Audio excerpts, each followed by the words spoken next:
What started as a good thing until it got too popular and reached the wrong people. Politics, it used to be the prestige of trusted minds and secret committees. Now, it's a bunch of high school dropouts who are in their 40s and settling scores from middle school. Sally can't be mayor. Why? She sucked Brian off instead of me, we have to screw her over. Well, I've seen her talking with Marcus often. Follow her. I'm gonna beat that tiny harlot in the mayoral race. Local news bulletin: Sally caught in scandal sleeping with random men while her husband watched. Poll numbers plummet. She claims it's a vicious lie, but Bill is a trusted man who would never lie. I wouldn't say it's devolved and become a bad thing, but D&D seems to be in this category. I've been lucky enough to play only with excellent people, but I hear so many horror stories of parties that want to just do their own thing and don't think about the good of the party. I'd guess Stranger Things and Baldur's Gate are the biggest culprits of this. Also Critical Role.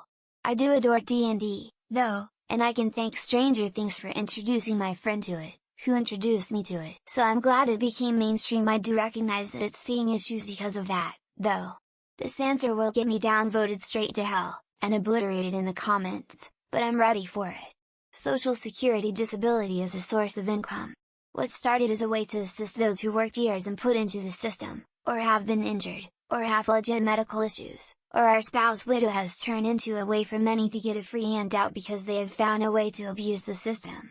Before you hit that reply button, yes, many people in the program truly are needing of the benefits it provides. Many are obviously not.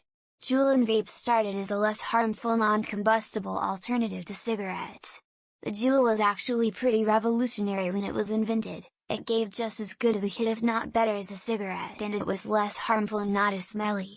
Eventually they started marketing towards children with lifestyle ads and flavor pods like mango and cotton candy. Later on, after massive backlash and federal level lawsuits, Juul was bought out by a big cigarette company even though their original mission was to make big tobacco go bankrupt. Academic jargon tumbling down from the ivory tower into lay discussions via magazine articles and books, not too bad. Then tumbling down on Twitter and forums, yikes territory. Then used, weaponized and distorted by various interest groups, bad. To the point where they have lost all meaning, or worse, mean something entirely different, or in the worst cases mean almost the exact opposite of the original intent of the researchers and academics who coined the term. Triggered is a good example of this. The secret meat menu at fast food restaurants. If you wanted a triple but didn't want to pay that much, secret meat menu, they could ring you up for a single, plus 2 4-ounce meats. We had that cheat for years at Wendy's, McDonald's. Corporate finally found out and changed the menu. Most McDonald's restaurants have eliminated meat from their a la carte menu button. And most Wendy's have jacked up the prices sky high on their meat menu. But it was pretty cool for those years we could do it. Communism. It began in the 19th century during the deplorable working conditions of the English and German empires respectively. Extraordinary inequality, a complete disregard by the state for the poor, and a grossly unjust colonial system gripping most of Africa. People were convinced that bringing forth a communist utopia would usher an age of unparalleled prosperity for the poor and equality between the races, genders, classes, etc. Boy, did Uncle Joe disappoint them. Netflix. It was a place for people who wanted to watch good movies that were hard to find at their local video store for cheap. Not to sound elitist, but the late 90s, very early 2000s, the clientele were people who were really into quality movies in an upscale crowd. It was a distribution network for great content. Now, you're paying a lot for Adam Sandler, like Korean torture porn, and 17 different cake shows. Now it's a hackneyed movie TV studio. OnlyFans at first was a good way to just support lesser-known porn creators who would give away content for the subscription price and have small enough fan bases to interact. Now it's become so massive that it's detrimental on both ends. The models are overworked if they have large amounts of followers, and for the fans, all the models realize they can just switch to a PPV model while still charging subscription fees. Certain dog breeds. French Bulldogs being almost 5K now. We grew up with Bernese Mountain Dogs. Our first in the 1980s lived to be 11. Breeding practices have destroyed the lifespan of the breed due to their rise in popularity. We had 2 more. Next lived to 7, the last to 5. We couldn't handle putting our dogs down at such a young age. Pisses me off cause they're the perfect dog breed emo. My local moms group on FB. It used to be local moms, we would sell our stuff to each other, talk about store openings or local events. Then it got so popular, and people from across the state joined to buy our stuff to resell, sell their designer stuff. Just missed the return date for $1,200. I miss the easy olden days when everyone wasn't a scammer. I remember the first time in my life I ever had this feeling. Austin Powers. It was so much fun discovering this obscure spy spoof movie at the Dollar Theater, but when everyone finally saw it, it stopped being fun because that's when Spy Who Shagged Me happened. I don't mind the sequels so much now, but at the time I was depressed about it. Introduction of mechanized personal transport. Cars.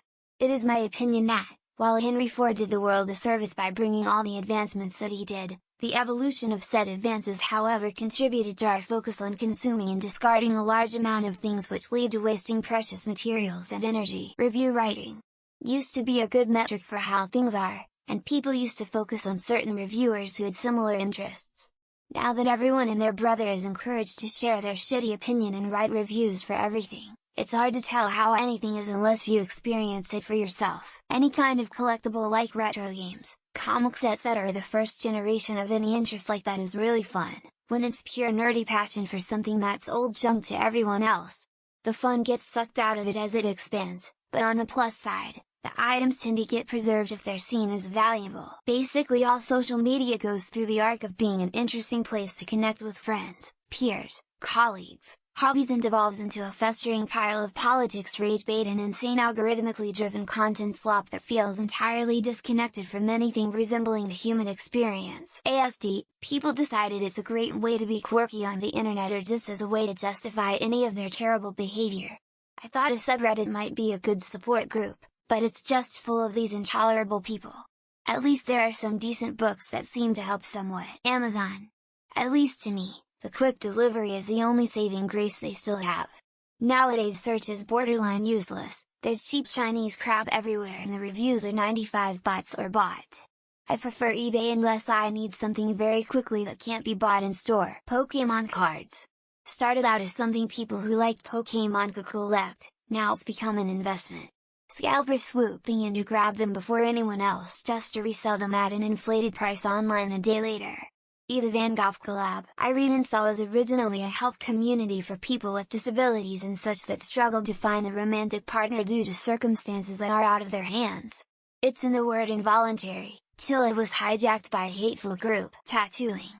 Joe and Jane Blow should not be able to purchase equipment off Amazon. Honestly, even the amount of new tattooers out there working in shops that don't know proper blood-borne pathogen and cross-contamination safety, is concerning. Electric Daisy Carnival and big festivals in general. Used to be an awesome place to dance, meet people and listen to great music. Now super overpriced, get swarmed by people only there to do drugs, drink and overall be rude to others. We had a large group and rented a huge house for $5,000 for a week, showed up and it was disgusting. The sheets weren't clean, the sink was full of dirty dishes, it was gross. We cleaned and they didn't refund us the cleaning fees. Zipcar. Used to be able to book a car immediately and go. It was always cheaper to book it for 24 hours than just a few. Now people book cars for full weeks just to keep access to it if they want it and don't end up using it. The internet always has reached the wrong people but got far worse once everyone could access the internet through a phone.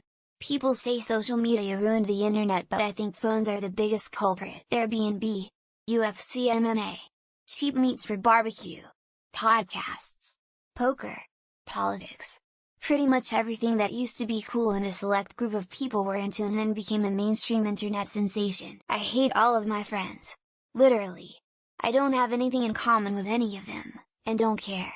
But I'm too scared to be alone and have no one else to go to, so I keep hanging around with them. I have a few things on my mind that I think fits pretty well: punk music, every genre of it, but especially pop punk, folk punk, extreme music like metal, radical leftist activism, the flavor pumpkin spice. I liked the pumpkin spice latte when it came out at Starbucks. But I'm kinda done with everything coming out with a pumpkin spice flavor once September hits every year. Anime in Latin America. It used to be just cartoons for guys and soap operas for girls. Now, it has become a personality trait for people with self-esteem issues, and that's all they talk about. Travel. Instagram has completely changed the character of a lot of travel destinations and attracted people who, were it not for the likes, would be completely uninterested in the destination. Any outdoors activity, hiking, camping, fishing, rock climbing, etc. used to be relatively tight-knit groups of cool people, but the van life mobs today have zero etiquette and zero respect. I have been pretending to be colorblind to everyone I have ever known, including my own parents, since I was in 3rd grade. I am now 28 years old. I even convinced an optometrist of it. The internet. It was supposed to be this glorious thing that was going to usher in a new age of enlightenment. 30 years later, it's turned into a global Ouija board of bullshit. Online dating, sort of. It's always been hit or miss, but it's gotten considerably worse over the years. With popularity came more users who were on it for the wrong reasons. Your favorite indie band going mainstream, and you can't help but feel a bit nostalgic for the good old days when it was just you and a few others who truly appreciated it. Thrift stores. They used to be the place to go for people who are low on income. Then it became trendy, and the prices went up. Now it's like any other clothing store. LL Bean had an extremely generous return-replace policy that didn't even ask for proof of purchase. People took advantage. Only recently did they completely revamp it. The Big Bang Theory. As a nerd myself, I like the more genuine nerd stuff of the first 2-ish seasons. I would have been okay with it being cancelled after 3 seasons. I think the most obvious example of this is Facebook. It's riddled with fake accounts and scammers now, and Facebook doesn't do enough to regulate their platform. Airbnb. It used to be a way for people to cheaply stay in someone's room for a few bucks. Now it's giant corporations vacuuming up every property in an area.